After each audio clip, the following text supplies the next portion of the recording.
नमस्ते। मैं गनीता राय आप सभी के बीच में फिर से। दोस्तों, आज की वीडियो का टॉपिक है वृद्ध आश्रम। वृद्ध आश्रम और आखिर क्यों आजकल के बहू बेटे क्यों अपने माता पिता को वृद्ध आश्रम में छोड़ देते हैं। आखिर वो क्यों नहीं रख पाते उनको अपने पास। ऐसी क्या वजह होती है और ऐसी क्या मजबूरी हो जाती है कि उनको अपने माता पिता को या अपने सास ससुर को वृद्ध आश्रम में छोड़ के आना पड़ता है। क्या हम अपने माता पिता की जिम्मेदारी को नहीं निभा सकते? क्या हम अपने सास ससुर की जिम्मेदारी को नहीं निभा सकते? क्या हम वो वक्त भूल गए जिस वक्त में वो हमारे माता पिता जिन्होंने हमें जन्म दिया, पाला पोसा, इस लायक बना दिया कि हम अपनी लाइफ की जर्नी में कुछ कर सके, कामयाब हुए। किसी का बेटा वकील बना, किसी का जज बन गया और किसी के बच्चे एक सरकारी अधिकारी बन गए। कोई आर्मी में चला गया, कोई पुलिस में चला गया, बहुत बड़ी बड़ी पोस्टों पे चले गए। अक्सर आप देखेंगे ना वृद्ध आश्रम में ना आपको कुछ इस तरीके के ही लोगों के माँ बाप आपको वहाँ पर मिलेंगे, जहाँ वो बच्चे ये कह देते हैं कि हमारे पास समय नहीं है, अपने माता पिता को समय देने के लिए मेरे पास आज समय नहीं है, अपने माता पिता की देखभाल करने के लिए मेरे पास आज समय नहीं है। तो मैं क्या करूं? मुझे ये अच्छा लगा, ये ऑप्शन मुझे अच्छा लगा कि मैं क्यों ना अपने बूढ़े माता पिता को वृद्ध आश्रम में छोड़ाऊं। वहाँ उनकी अच्छी सेवा होगी, उनकी अच्छी देखभाल होगी। कुछ बच्चे तो ऐसे भी होते हैं जो कुछ दान भी करके आते हैं आश्रमों में, या अपने माँ बाप के लिए कुछ धनराशि भी देते हैं। जी हाँ, ये भी सच है। अगर एक सच ऐसा है कि कुछ बच्चे अपने माँ बाप को धक्के दे देते हैं और वृद्ध आश्रम में छोड़ आते हैं और फिर भूल जाते हैं कि हमारे माता पिता भी हैं। लेकिन कुछ औलाद ऐसी भी हैं जिनमें थोड़ी सी, मैं कहूँगी कि शर्म बाकी होती है।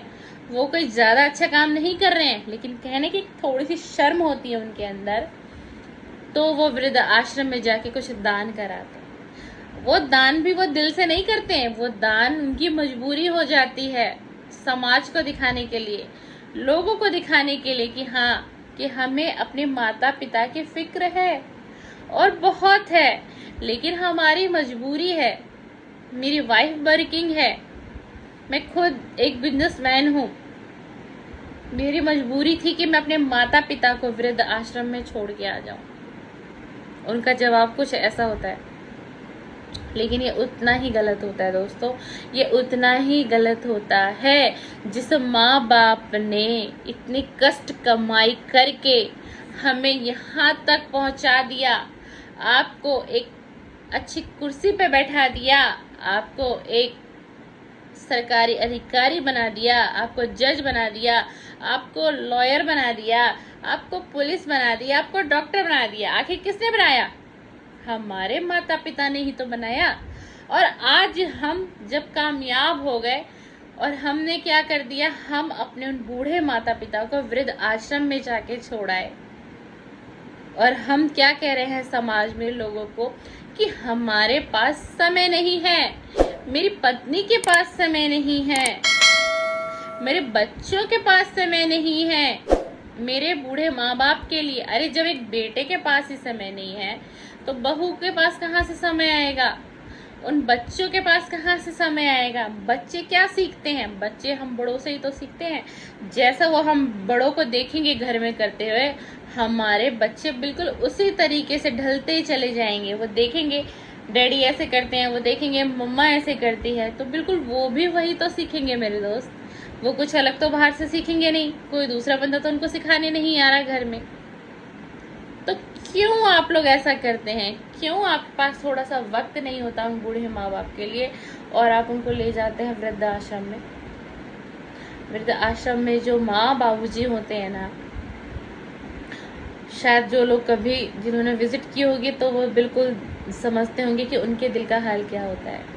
देखिए, चाहे वृद्ध आश्रम में मैं कहूँ पूरी फैसिलिटी मिलती होगी, सब कुछ उनको, सब कुछ, कितनी भी सुख सुविधाएं मिलती होगी, लेकिन वो वृद्ध आश्रम उनका अपना घर नहीं है। वो वृद्ध आश्रम उनके बेटे बहू का घर नहीं है। वो वृद्ध आश्रम, वहाँ पर कितनी भी सुख सुविधाएं हों, लेकिन उस माँ और पिता को वो अपने घर का सुकून, वो अपने घर का प्यार, वो अपने घर का लगाव, वो अपने घर की खुशियाँ उस वृद्ध आश्रम में नहीं मिल सकती और कभी नहीं मिल सकती। आपको क्या लगता है कि वहाँ पर जो माँ बाबूजी, जो बूढ़े बुजुर्ग वहाँ रह रहे होंगे, वो बहुत खुशी का जीवन काटते होंगे? और जो बच्चे ऐसा करते हैं, अपने माता पिता को वृद्ध आश्रम में छोड़ाते हैं, वो सोच भी नहीं सकते कि वो अपने माँ और पिता की रूह को कल्पा चुके होते हैं, उनकी आत्मा को कल्पा देते हैं।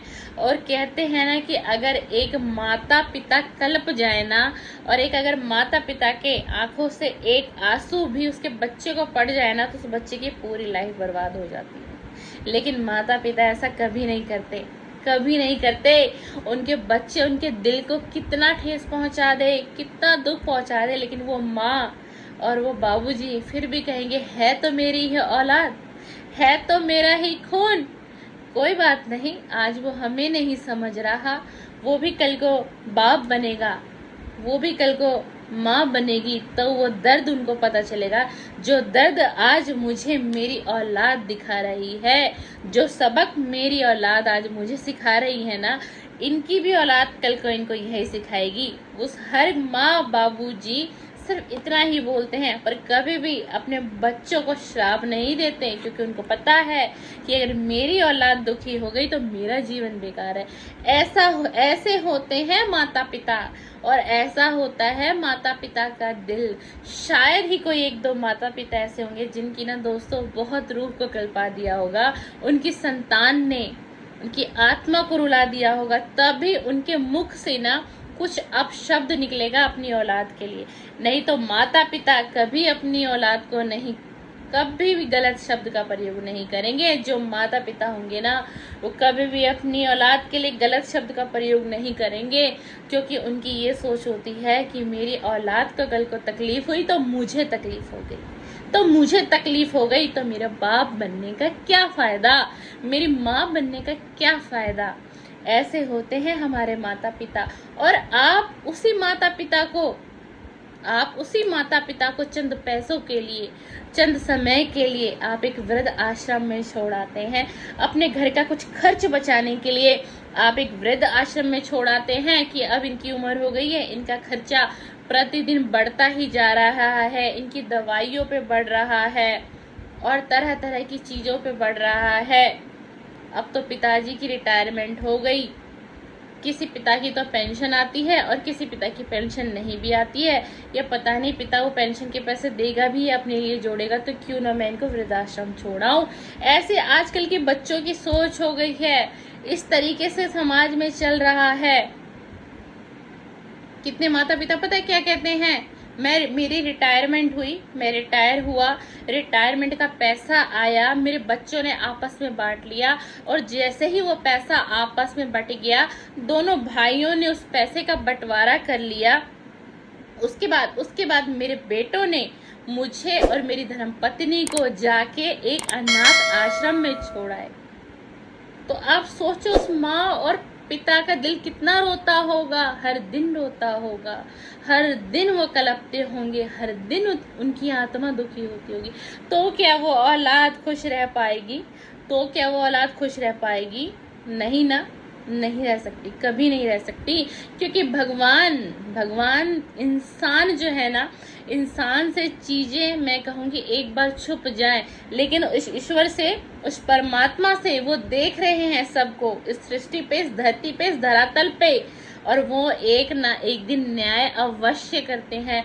तो इसीलिए मेरे दोस्तों, अगर आपके घर में भी हैं बुजुर्ग माता पिता, और कहीं से थोड़ी बहुत भी आपके माइंड में कुछ थॉट ऐसी आ रही है कि हम क्यों ना अपने माता पिता को एक वृद्ध आश्रम में छोड़ आते हैं और उसके बाद हमारी जिम्मेदारी पूरी हो गई। तो प्लीज़ मैं आपसे हाथ जोड़ के अपने चैनल के माध्यम से, अपने वीडियो के माध्यम से निवेदन करती हूँ कि ऐसा बिल्कुल भी मत करिए, ऐसा बिल्कुल भी मत करिए।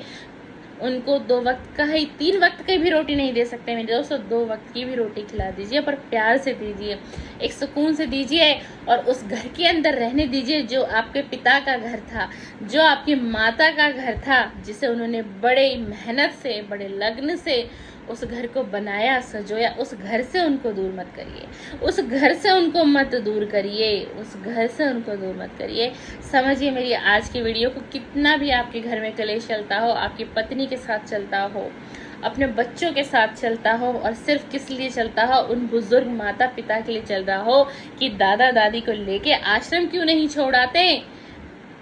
और अगर आपकी वाइफ कहती हो कि माँ बाबूजी को लेके आश्रम क्यों नहीं छोड़ाते, तुम्हारे माता पिता ने मेरी नाक में दम कर दिया है, मैं तंग आ चुकी हूँ, तो मैं आज उस पत्नी से भी रिक्वेस्ट करूंगी कि प्लीज ऐसा मत करिए। वो आपके सास ससुर हैं। आप उस पल में अगर आपके दिल में कोई ऐसा ख्याल आए ना, तो बस आप उस वक्त ये मत कहिए कि ये सास है और ये ससुर है। उस वक्त आप ये सोच लेंगे ना कि ये मेरे पिताजी हैं और ये मेरी माँ है।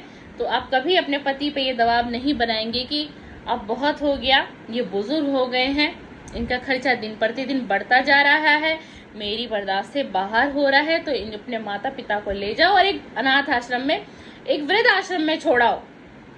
तो प्लीज आप ऐसा मत करिएगा। अगर आप ऐसा आज अपने सास ससुर के साथ करेंगी ना, तो आपके भी माता पिता होंगे, कल को आपके भाई और भाभी भी आपके माता पिता के साथ सेम यही करेंगे। और ये डेस्टिनी है, ये डेस्टिनी है। बदलाव जरूर आता है और हर चीज का हिसाब होता है।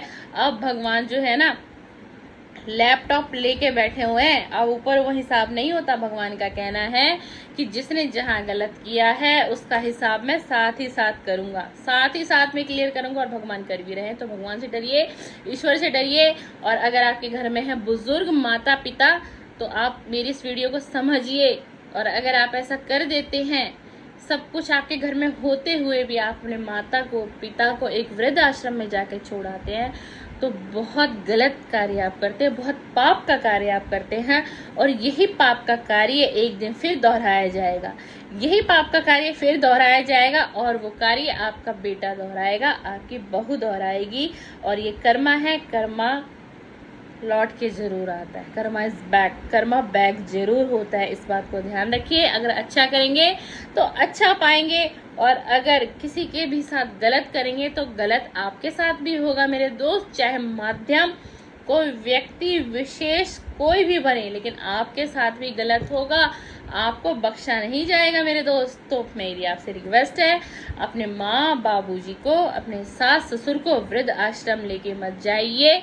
और अगर आपने वृद्ध आश्रम में छोड़ रखा है अपने माता को, अपने पिता को, तो समझिए मेरी इस वीडियो को और जल्द से जल्द उन्हें अपने घर में लेके आइए। जो भी उनका समय बचा हुआ है, जो भी जीवन ईश्वर के माध्यम से उनका बचा हुआ है, वो पल वो घड़ी उनको खुशी के उनके घर में जीने दीजिए, उनके घर में जीने दीजिए। ये मेरी आपसे हम्बल रिक्वेस्ट है। तो थैंक यू, धन्यवाद। मुझे लगता है आज की वीडियो का टॉपिक आपको पसंद आया होगा और आपको आज की मेरी वीडियो पसंद आई होगी। पसंद आए तो मेरी वीडियो को लाइक करते जाइएगा, शेयर करिएगा, कमेंट्स करिएगा। और बहुत बहुत शुक्रिया, मैं दिल से अपने सभी सब्सक्राइबर को, अपने सभी व्यूअर को करती हूँ कि आप इतना कीमती समय लेके मेरे चैनल पे विजिट करने आते हैं। उसके लिए बहुत बहुत धन्यवाद, बहुत बहुत शुक्रिया।